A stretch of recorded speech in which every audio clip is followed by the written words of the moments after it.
So, well, welcome to Who Let Us In Here. And it's really a pleasure to have Phil Smith here. I'm a townie now, so I get to see Phil about town.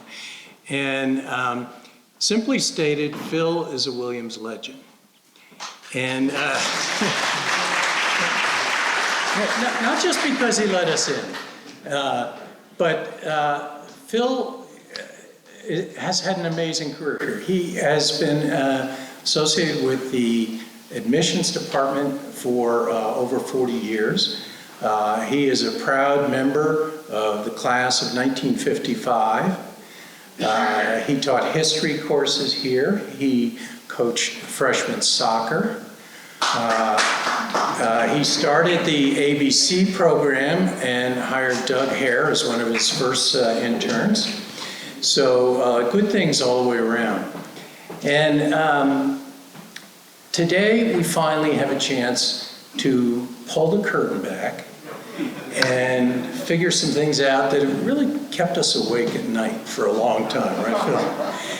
And at the same time, we have a chance to thank Phil, a bit belated, but thank you for accepting us, Phil.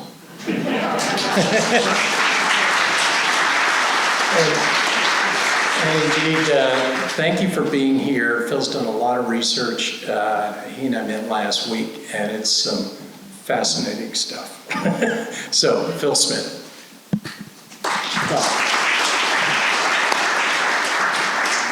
Thank you very much. And if you can't hear, let me know and I'll try to talk a little louder. I thought I'd begin, well, first of all, I'll let you know that when you admitted, there were 4 of us in the admissions office. Fred Copeland was in charge. I came in 1959. Phil Wick came in 1963-4. And Jim Colster, who split his time between admissions and the registrar's office. So there were 3.5 of us who were the ones who let you in. There was a formal admissions committee which never met. Frank Oakley, John Chandler, John Hyde, Bill Beaumont were all on that. We never met during the year. There were resources, I guess, we could use if we needed them, but we never used them. So blame it all on the 3.5 of us who made the decision. I thought I'd start by seeing some of the things we thought when we admitted you. We did at the end of the year, a very large annual report to Jack Sawyer. I wrote most of it, Fred Copeland wrote some of it, and a lot of the facts from this are from that report. There were reports from all the years that Fred was director. I stayed on in admissions full-time until '99 and read international applications for another 14 years. So there's a lot of continuity there. The reports are all sitting in the Sawyer Library, so you can all check them out if you want to. So I thought I'd start by some of the things that we thought were important after we admitted your class. First of all, you were the largest class ever for the college. 339, 4 of whom had postponed entrance from the year before. We're hoping to start with about 330. The take was very good. I think eventually we took 1 person from the wait list, and we normally plan to take 15 to 30, but the take was very good in most areas. And so the college also began with more people than we'd ever had. 1,245 when you arrived, and you were the largest class. 3 entries of Morgan, Williams, and Sage, as I recall.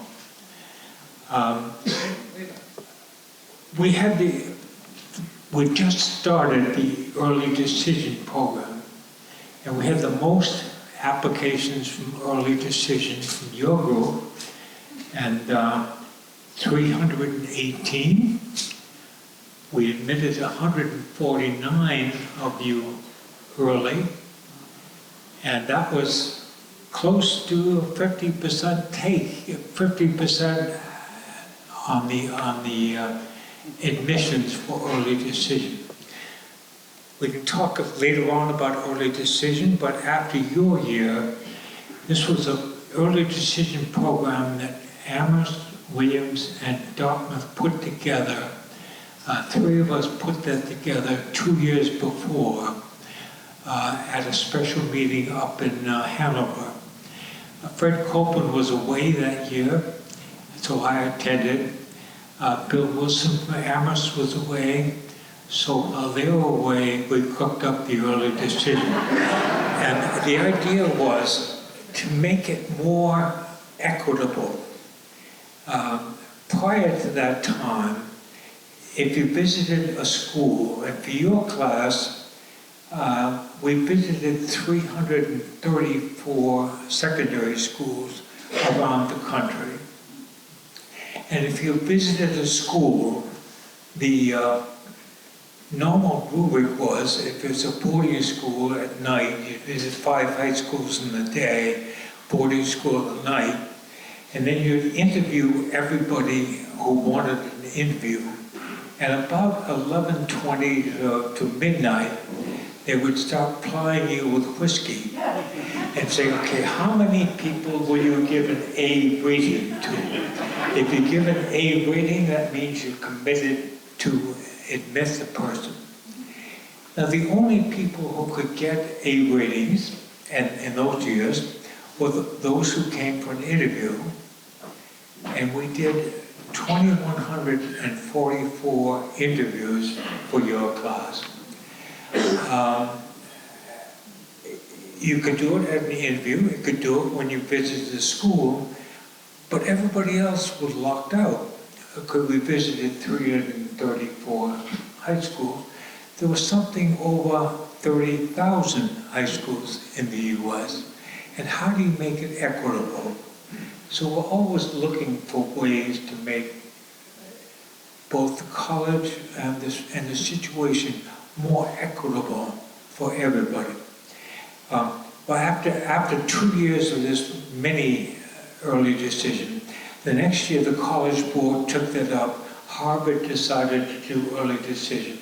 And the present day early decision program rests pretty much on that. We can talk more about that later if we want. We accepted for your class, let's see, we accepted 27% of people who applied. And we had, in terms of total applications, 2,116, more on that later. We were particularly pleased that we had 31 valedictorians and 21 salutatorians from your class. You can figure out who they are. But your class... I forgot who they were. Well, who owns up to being so? Yours is the only class where we admitted 3 valedictorians from the same school. And none of them was in the same class. One person went to Switzerland for a year and postponed entrance. One person was the valedictorian of the senior class, and the third person from that school was a junior who applied early and was the valedictorian of the junior class. That's never happened again. You had the highest verbal score. Now, if you think of the SATs and the verbal side, college doesn't require them anymore. We did in those days. And you were the most verbal class ever to be admitted. Maybe you discovered that this weekend. Only by 1 point, but you're still the best ever. 46% of you took AP tests. That meant you came from very good schools. And you took an average of 2 AP, that's the most anybody had ever done up until that point. We were pleased because your class came in at 31% needing financial aid, receiving financial aid from Williams. Up until that, the trustees had set a goal of 30%, and we'd never made it before. And the previous class, 71, was 25%. We were pleased that it was a more diverse socioeconomic class. You had 13 National Merit Scholars. That's more than double what any other class had ever had. We like that. We also had 2 Presidential Scholars. And if you may recall, in those days, each state could name 1 person as a Presidential Scholar. And 2 of them enrolled in your class. And I know at least 1 is back for reunion. There were 259 different secondary schools represented in your class. That's the most ever. We're happy with that. There were 99 different independent schools and 160 different high schools. That was a record. And you think there are 30,000 plus schools in the country, it's hard. But that was a good thing. You came from 38 states and 4 countries. Now the international scene nowadays is very different. And just to give some example as to what the present class of 26 coming in this fall is going to number, at the moment, they're at 586. Something went wrong. Normally you take a 5 to 10 year average of what your accept rate is, run that out and do a little figuring and try to take 25 off the wait list. This year they were looking for 550.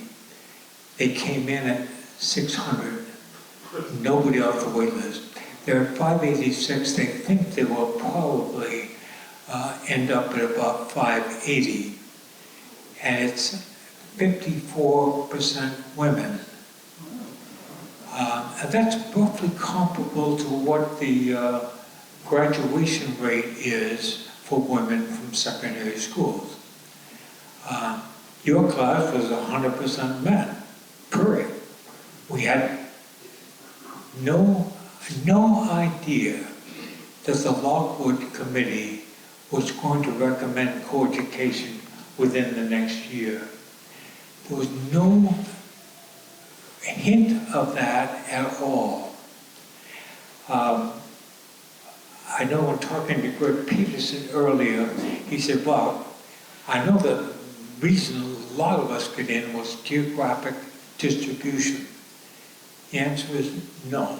Yours is the first class where we didn't use any kind of geographic distribution. We'd already, because of travel, etc., we'd already made it on that front, so we didn't accept anybody just because of coming from Mississippi or the odd man out in North Dakota or whatever it happened to be. But and the states which had the most students ever in your class were California at 19, Hawaii at 3, New York at 83, and Pennsylvania at 30. Those were all records for it. We were happy about that. We used to do a predicted grade point average for every class. And then at the end of the year and the 4 years, you'd run that out and see who and what and how it went and so forth. And your class predicted for the highest ever of any class. So you academically, we thought you were very, very good. The other thing which was really notable about your class was you were the first post-Vatican II class. Now, Vatican II came out, and before that, I used to try to visit some of the Jesuit high schools around the country, some of the other very good parochial high schools, and I would get thrown out. I can recall going into, walking into a couple of schools, you make an appointment, you're fine, you see that, and you get ushered into the principal's office, I want you out of here. We will not write a recommendation, and no way are you going to find any of our students at your school. Goodbye. But yours is the first post-Vatican II class. So about 4 to 5% of your class came from Roman Catholic parochial schools. That would be Del Barton, Fordham Prep, Georgetown Prep, Cranwell was still operating at that point down south in the county, Gilmore and in Cleveland, etc. So that was a real break. It also screwed up our high school prep school ratio. We counted parochial schools as prep school. So suddenly, instead of having 59% of the schools from high school, your class from high school, you were 55%, 54%. And the one added addition, wonderful addition from parochial schools made the difference. What were the big disappointments we had, your class? 2 or 3. And nobody individually. Applications went down for the first time in 7 years. Went down by 4%. We were worried. The other thing which was very disappointing was we were working our heads off to try to increase the number of African American students. And we ended up with 51 applications from African American students. We admitted 31, and only 10 or 11 came. And the big disappointment was that the 3 very best we lost to Amherst. And Amherst played out the 5-college exchange thing to the hilt. And I noticed in reading Fred's report, he wrote that section. He was really, really steamed about that. And the other thing which is disappointing in terms of people who elected not to take up the Williams acceptance, we lost more to Wesleyan your year than we did to Amherst. That was the last time that ever happened. I don't know why, but we lost twice as many to Wesleyan as we did to Amherst. The places we normally lost to were the same. It was Harvard, Yale, Princeton, Dartmouth, and Stanford way down. Nowadays, Stanford is way up. And Duke, I think we lost 2 to Duke. A couple of words about, I don't know interested in which school sent the most students to your class, but independent schools, 5 from Hopkins, 4 from Deerfield, Episcopal High School,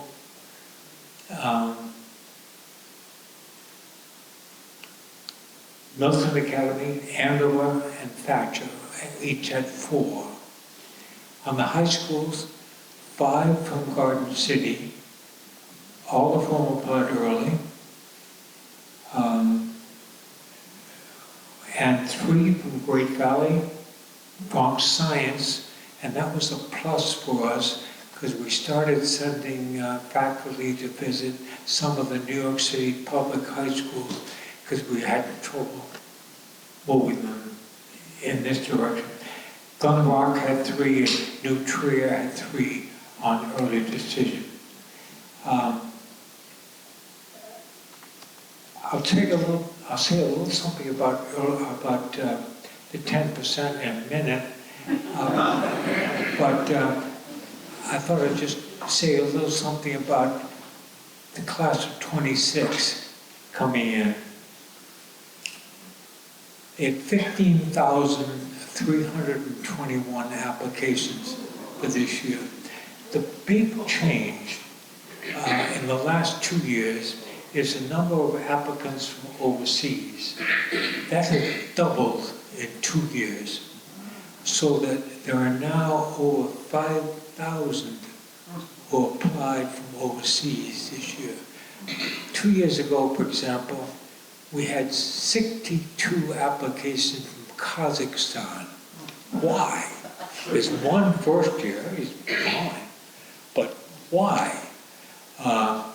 It used to be China, India, Korea, in that order, and 124 different countries. Now it's just exploded, and I don't know, 9% of next year's entering class will be from overseas, and probably about half of them will require financial aid. That's the one area where the college is not need bond. You cannot do that in terms of overseas publication at that point. 56% of the class coming in is receiving aid from Williams. Well, if you know that the entering tuition next year is going to be 80,000, you can understand that.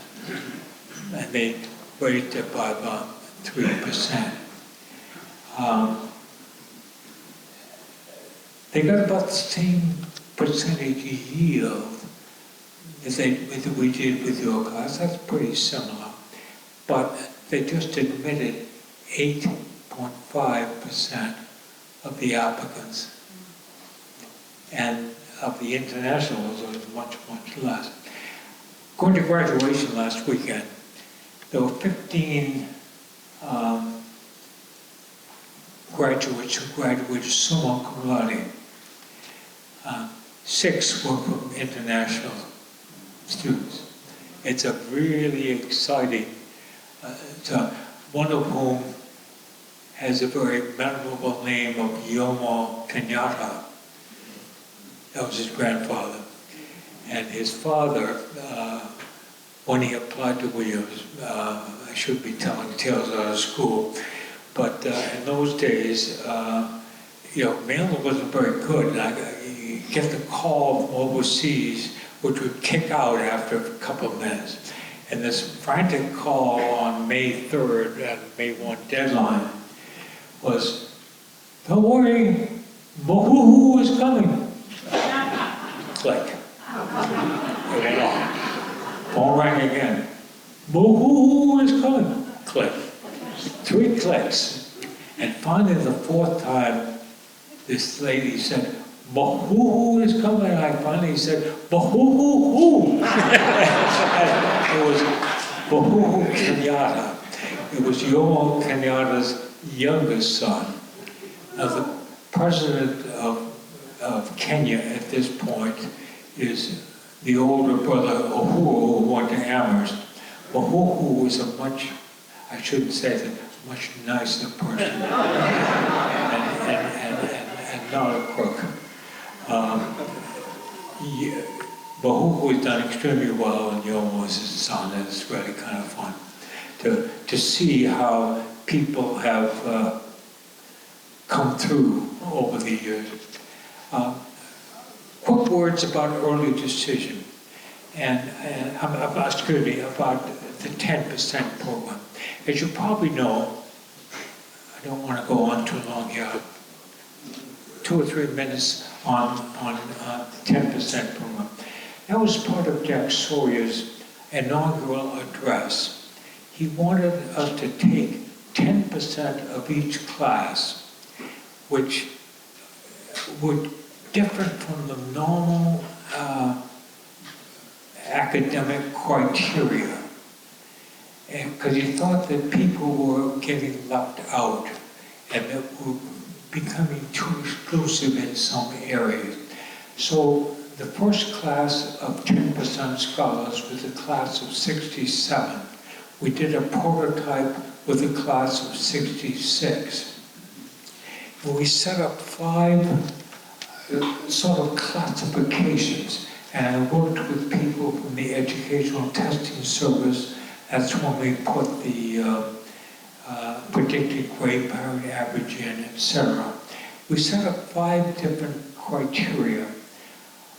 One was very strong achievers, not particularly strong on scores, but very strong on performance.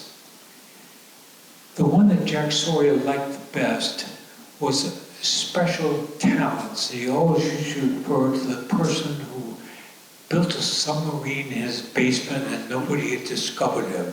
That proved to be very difficult. In the very first year, we thought we had at least one who was a perfect candidate for that. He was a guy from the Cape who was very interested in marine biology. He built a glass bottle boat and did special exploration all around the Cape. Wonderful. Problem, when he arrived, he flunked biology. He had one particular small area that he knew cold. The rest he didn't care about.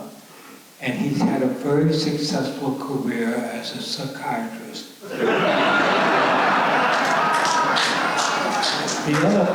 The other favorite of Jack Sawyer's was people in the secondary school world whom you could trust, who would write recommendations and tell you the person who you worked with over many years and say, this person, I know the factual stuff doesn't add up, but this person has it. This person is really going. And that worked up to a certain point. The other area we tried to look into was special circumstances, particularly the kids from inner city schools where there's no way in the school that they were attending that they would be able to get high scores. Nobody did. Or the kid who had nothing on extracurricular activities until you looked and saw that her mother had died 4 years before. She was raising 7 younger brothers and sisters. She didn't have time for extracurricular activities. She was raising the family. It was that kind of thing. The 5th category was the so-called late bloomers. You know, with a bud. You know, people with lots of ability who had never really performed as yet. We tried that one out for 2 or 3 years, and we quickly discovered the cliche, the late bloomer equals the early fader. Nobody ever performed. We took over 5 a year, or a 2 or 3 year period didn't work.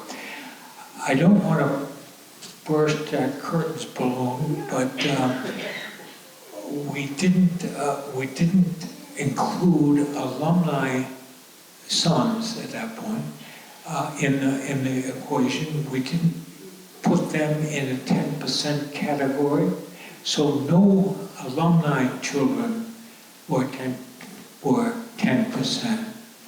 Alumni in your class, and that was another plus from Fred Copeland's side, was we had 95 applicants. We admitted 51, 42 entered. It was 12% of the class. And over the last 10 years, it averaged 12% of the class have been sons and daughters of alumni. So that has not changed or moved. We didn't change that one for the 10% program, nor Amherst gave us a really hard time.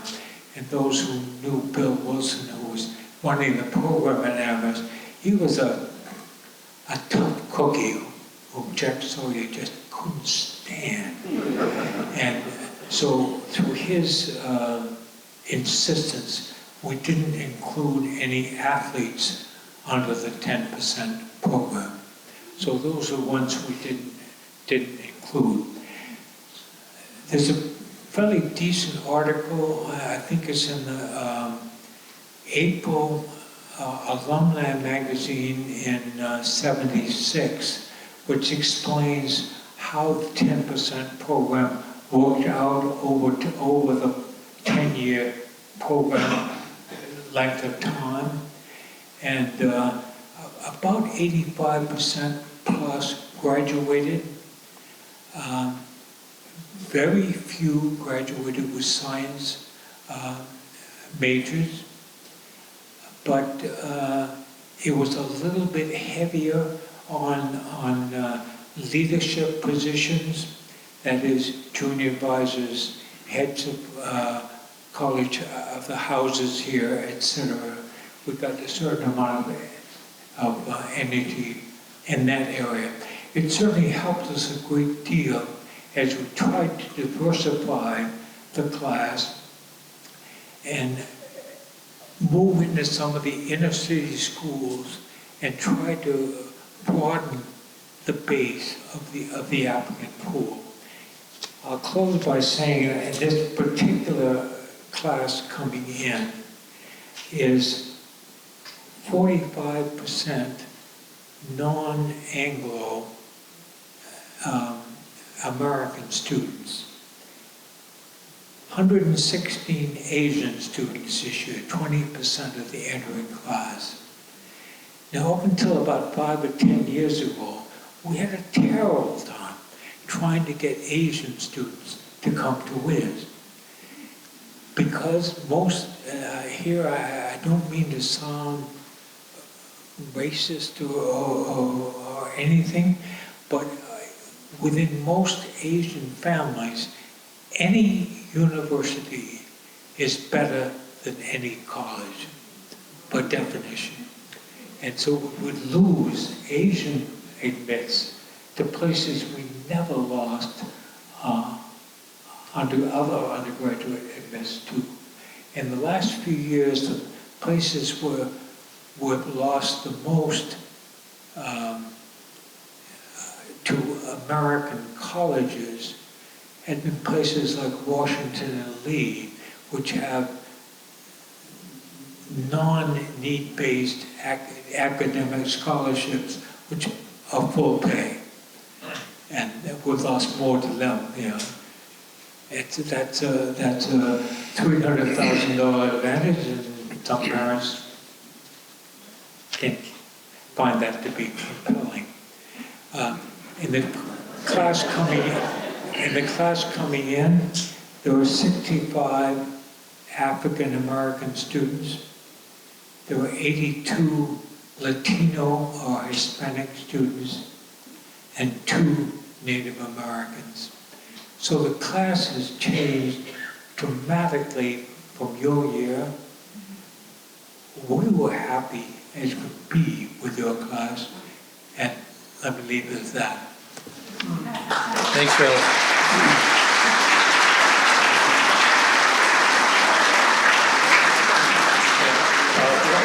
One of the reasons it feels so current on the admissions data is his grandson is a freshman here. Phil, we'd like you to comment on the admission of women and the role that you played in that. And while you're formulating your thoughts on that, I'd like to tell a quick Phil Smith story. Many years ago, I brought my family back to the campus for a weekend because my son Brian was having an interview. And we ran into Phil during the weekend, and I introduced him to my family, and he looked at Brian, he said, "Did you go to Rye High School too?" And I said, "Whoa, that's an impressive memory." I said, "Phil, you probably remember my SAT scores." And he looked at me, and he looked at Brian, and a couple minutes later, Brian said, "Dad, he definitely knew your SATs. Did you see the way he looked at you?" So you can speak to Phil afterwards if you want to reconfirm your scores. Well, looking ahead to women at Williams, Fred Copeland ultimately was on the Lockwood Committee, which was one trustee committee which elected to add women to the campus. Jack Sawyer was a master at creating committees and creating a board of trustees which was inclusive. And he just did a tremendous amount in that regard. It was his idea, and it wasn't the faculty that pushed for co-education. Certainly we were, because of the Amherst situation with black students, because the applications were, you wonder, there's a whole 53% of the population we're not even seeing. We're not educated. Think of what, we were interested, certainly, but it all came from Jack, and it all came from the Lockwood Committee. And in terms of admissions to office, I think we met with the Lockwood Committee for 20 minutes, 10 minutes, one Sunday morning, that was it, nothing. And it all went within a year. And the first women arrived in fall of '69 from Vassar.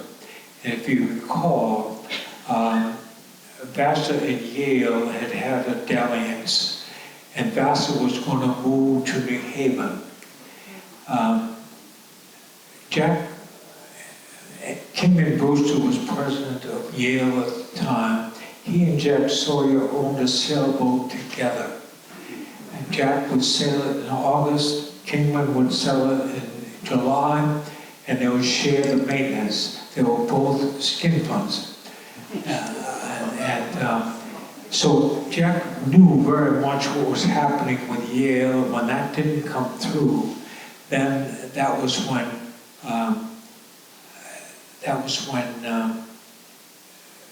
we had exchange students come from Vassar. He also set up the 12 college exchange program. And his idea all along was that he wanted to have undergraduates on campus, women, to act as junior advisors in the same way that junior advisors worked with on the male side, so that we didn't admit a class of first-year women until the fall of '71 is when you guys were entering seniors. And before that time, he had hired Nancy McIntyre from Harvard. Jack had a very good relationship with Polly Bunting, who at that point was head of and she was the one who recommended Nancy, which came, and we hired, Nancy was supposed to work half-time in admissions, half-time in the dean's office. It was clear from the first year that that was not going to work, because you can't do full-time work on either side, and she really chose the dean's office. We hired Suzanne Sato, who was a graduate of Radcliffe, and she was full-time on our staff. And we, the first year of women, we visited a lot of all women's schools. We sent letters out to all councils in the U.S. and so forth. This was all prior to PSATs. It was all prior to U.S. News and World Report. And after PSAT, Preliminary Scholastic Aptitude Test, taken by juniors all across the country, that came in later, and at that point, you could buy the names of men, women, whoever, in any kind of context you decided. If you wanted all the potential physics majors from California, you could get that. And so every college uses that direct mail situation. We didn't have that when women first began. And I used to do a survey, and after 10 years of direct mail, I think in the mid-80s, 30% of every entering class were people whose first contact with Williams was direct mail. So it really worked. We didn't have that at that point, so we had to use the networks we had, the visitations, which we increased. And as you probably know, Jack was a master politician. And to get a united board of trustees on the co-education question, he agreed that one, the college would expand, the number of male admissions would not go down, which meant that we had to hold the number of women admissions 30% of the entering class. So the class of 75, 76, 77, until the Kershaw reports of the early 80s, we were constrained and had to limit the size of the class. We were able to take many people from the 12 college exchange. But one thing which happened the very first year of the 12 college exchange, when Yale was going co-ed, and we learned a tremendous amount from both Yale and Princeton, which went co-ed the year before we did. Yale decided to take X number of transfers. They took something like 30 to 40 from Smith alone. They took their entire chemistry majors and wiped out the department. And Jack was very honorable. He said, you cannot take more than 5 from any one woman's college, no matter how good they are. You have to, I'm not going to be charged with rating. So that was an important aspect to him. One other thing I forgot to mention earlier on was that in your class, we were not allowed to take any transfer students that year. And I think Jack was looking ahead to the spaces he would need for women taking, having enough, juniors, seniors, so that we'd have junior advisors ready for people entering in 71. And we had over 400 applications. And they were very good people, a number of them. We wanted to continue the program with community colleges. Couldn't do it. I think we snuck 2 in August. But that was a clue, I think, that should have told us that Lockwood Committee and women were on the way.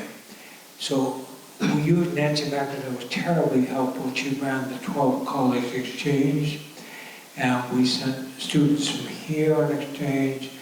More students came here.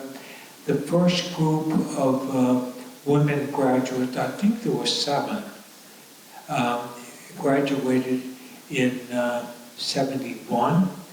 And your class, of course, had good and many. That summer, I hired Jane Gardner, who was one of the 7 initial women, and a really able person. And I said, Jane, write me the best admissions question you can come up with. And she interviewed all summer, she helped us out all summer. At the end of summer, the question she came up with was, what do you value? And before that, Fred Copeland's annual question was, why do you want to come to Williams? You know, that's just an invitation to lie, basically. You know, I don't want to come to Williams, you know. And occasionally in an interview, you'd get I don't want to come to Williams. This is a quick aside. I remember interviewing, I guess this is okay to tell tales out of school. I was interviewing Ronald Reagan's son, Ronnie Reagan. It was after Reagan was governor before he was president. And he was a classic supposed late bloomer, I think. And finally I said, Ronnie, what do you really want to do? And he looked up and said, I'd like to go to the beach. And, he lasted 1 month a year around it, but and never applied to win. But the question that Jane came up with, what do you value? We thought it would be terrific. Turned out to be terrible. We had to refine it the next year with her. By the time people told us everything, all the Boy Scout virtues, everything we thought we should know, there was no room for knowing who the person was. And so we refined it, again, I think with her help. Describe an experience you've had which has helped you to define something you value. That worked. And we used that for many, many years to great effect. Later on, nowadays, as you probably know, on the common application form, and everybody uses the same application form. The year I was running that, I hired there was a wonderful counselor from Colorado, and I said, come up with at least 4 different really good questions. Give people a choice. And now there are 4 questions people can add on to. And, about 30% of the applications you get, the essay is purchased. You can tell usually you can tell which ones are real and which ones are definitely from their own experience. And you're kind enough to mention one grandchild. I had another grandchild who was here earlier. He didn't really want to go to college. I said I would review his application, or his essay, and December 31st, 6 p.m., I get the copy of the essay. The first sentence was, you haven't lived till you had your hand up a goose's ass. my wife nearly died.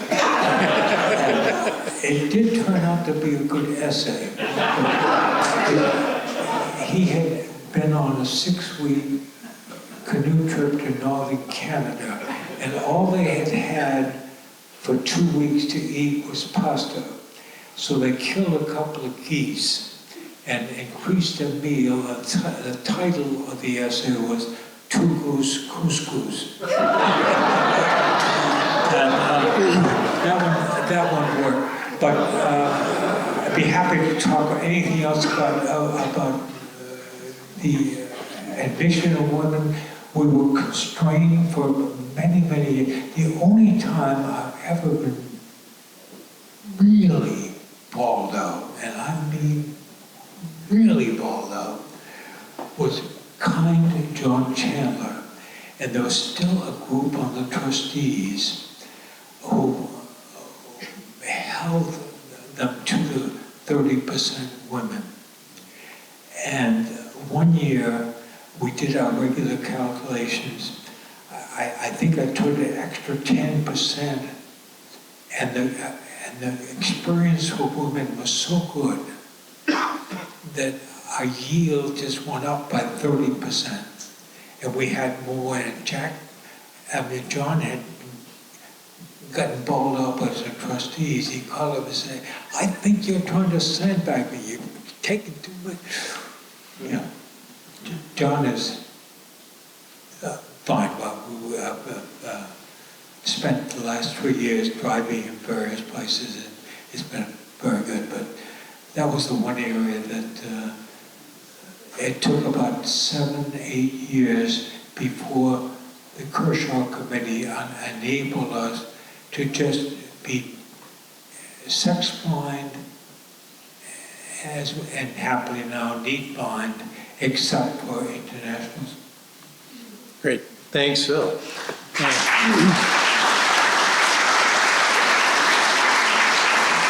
By the way, as you could glean, Phil is an authority on all things related to Williams.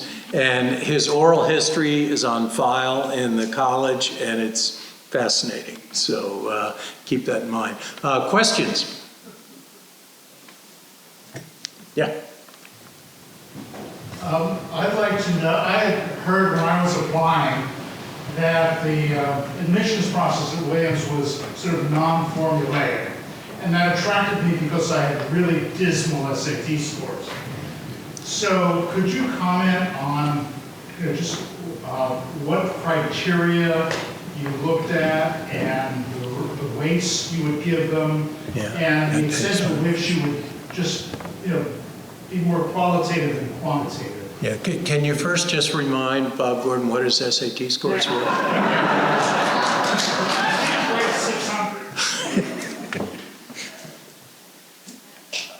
When we set up, when I took over in '71 as director of admissions, we set up an arrangement with an academic rating and a personal rating as we read every application. We tried to get 3 people to read every application. And we deliberately did not follow the Princeton route, which made academic and non-academic equal.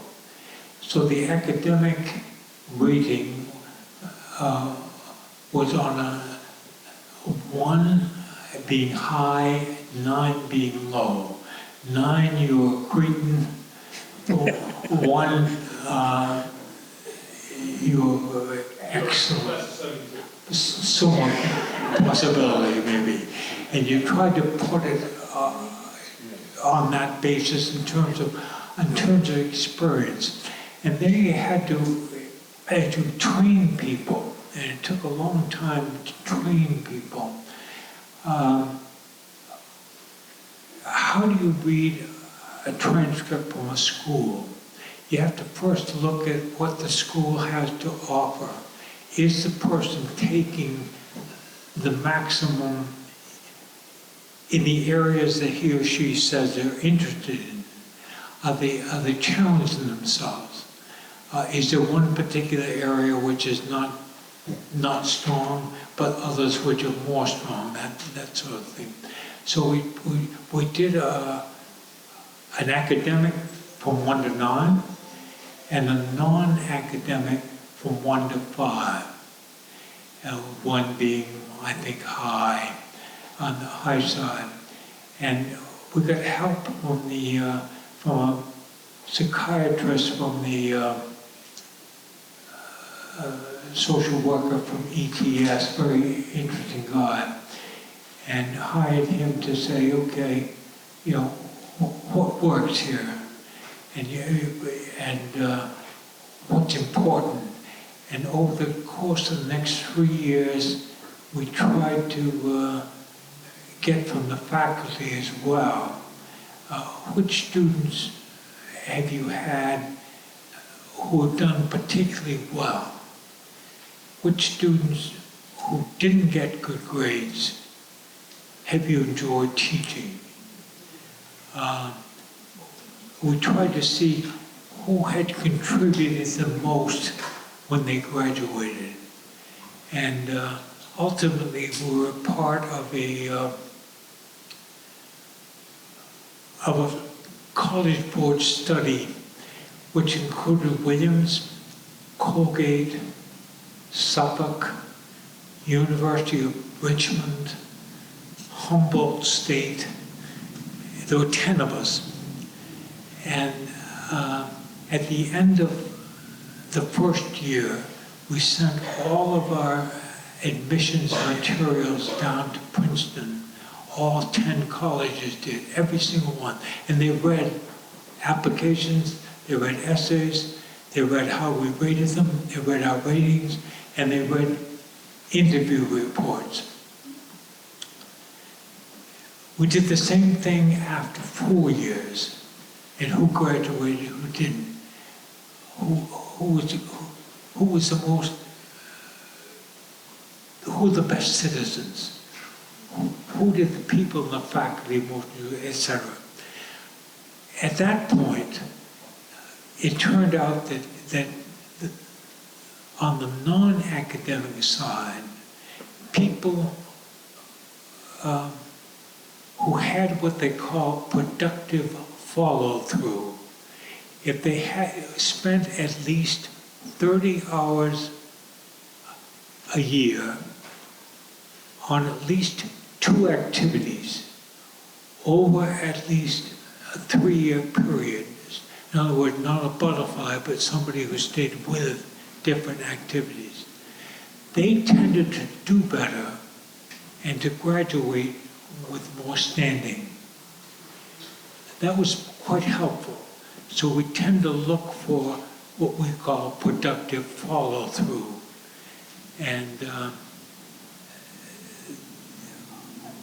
on the interview side, what we all found, and it was a shock to many of us, is that the interview had 0 productive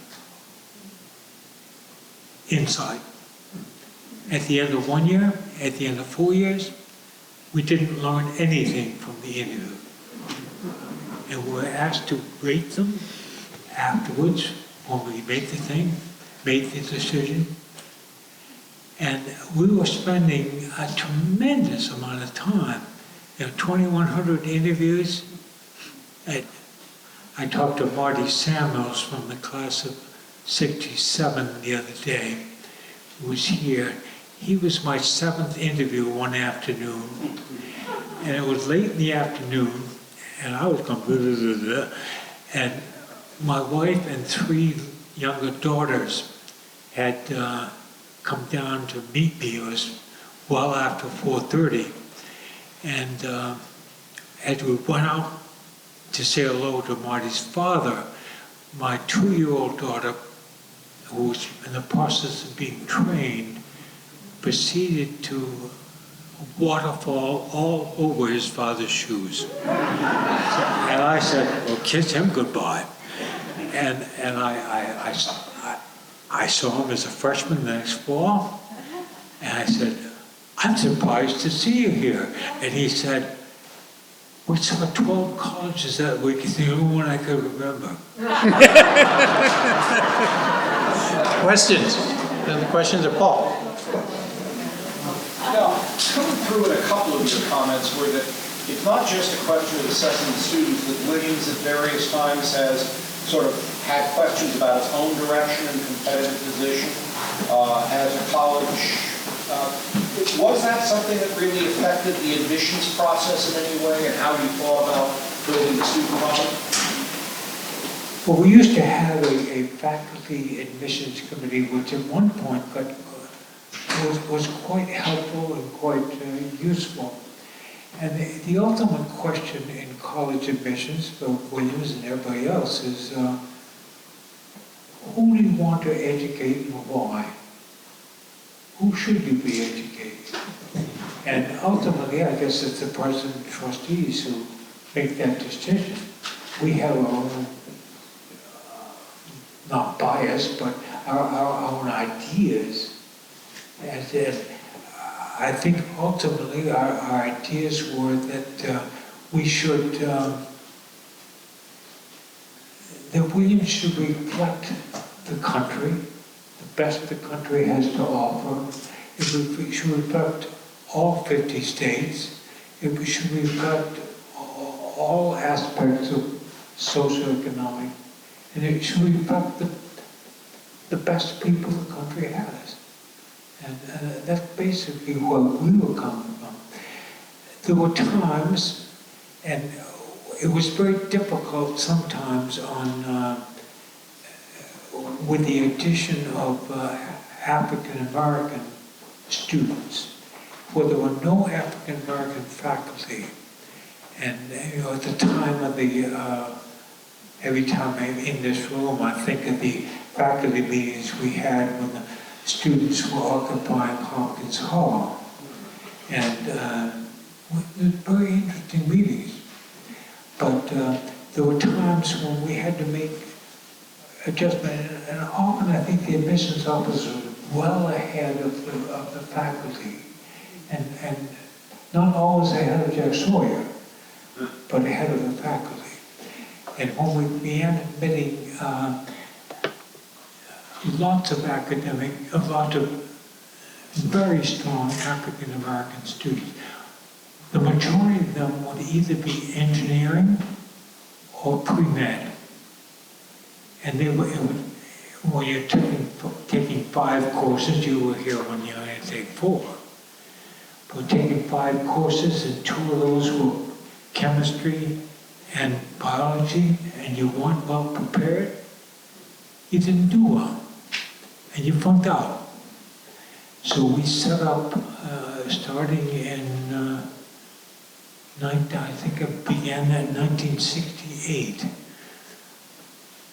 a pre-med summer program, basically for African American students, coming from schools which didn't have a strong academic background. They'd done all they could do in that school. And so we set up an 8-week summer program here, which is still running. Steve Lewis and I had to go out and get the money for it the first time.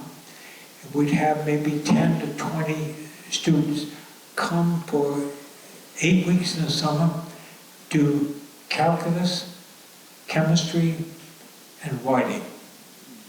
Jim Skinner ran it the first few years, and the chemistry department too. We now do that in the social sciences for people who are entering from backgrounds where they can do the work, but they're not ready for the first semester. These are things we learn from the 10% thing.